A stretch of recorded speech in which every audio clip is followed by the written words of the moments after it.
সত্য যুগে ধ্যান করে ঠাকুরের কৃপা অর্জন করত। কিন্তু আমাদের কলিযুগে মানুষের সময় আছে গো, নেই।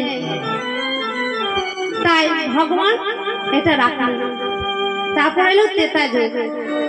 ত্রেতা যুগে যাগ যজ্ঞ করে ভগবানের কৃপা অর্জন করা যেত, যেমন অশ্বমেধ গোমেধ। কিন্তু এটা কলিযুগের জীব পারবে না জেনে ভগবান এটাও রাখলো না। তারপর এলো দাপর যুগ। দাপর যুগে রাধা গোবিন্দকে সেবা করে ভগবানের কৃপা অর্জন করত। কিন্তু মাগো, আমরা ভালো করে মা বাবার সেবা জানি না, তো সাধুগুরু গোস্বামীর সেবা করবো কেমন করে? আমরা মা বাবার সেবা জানি না, তাই তো এখনো পর্যন্ত কোনো মা বাবা বৃদ্ধাশ্রমে পড়ে আছে।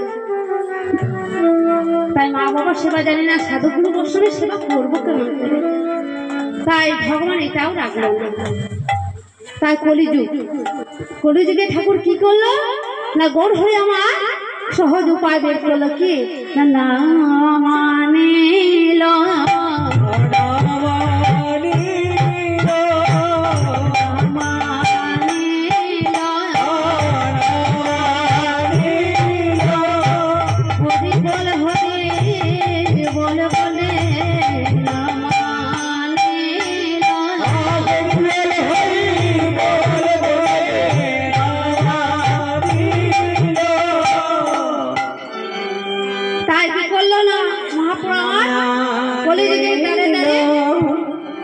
নাম মানলো। কিন্তু কলিযুগের মানুষ না মানিল।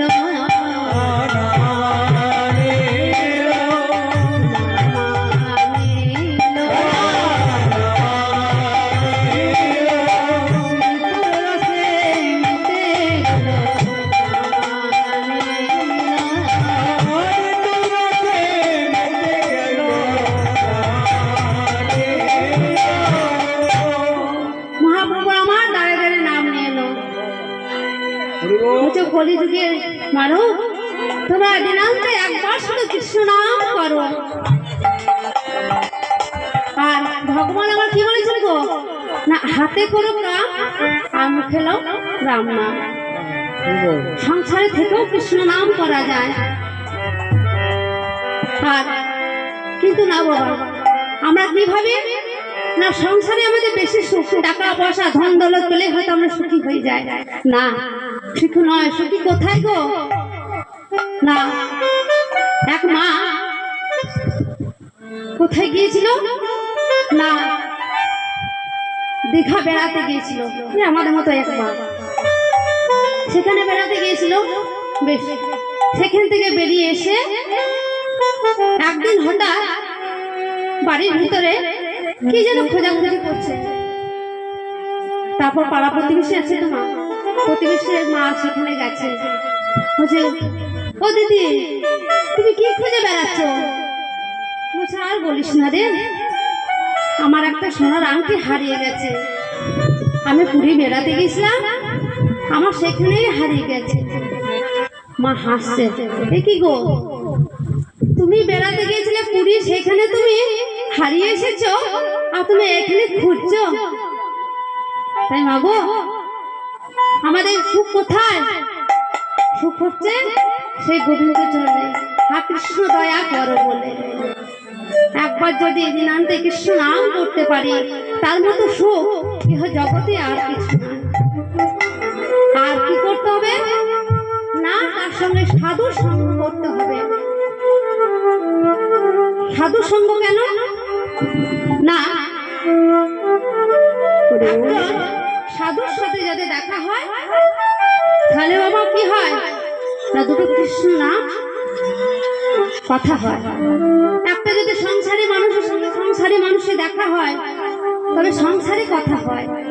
একটা যদি রাজনীতি মানুষের সঙ্গে রাজনীতি মানুষের দেখা হয় তবে কি হয় গো, রাজনীতির কথা হয়।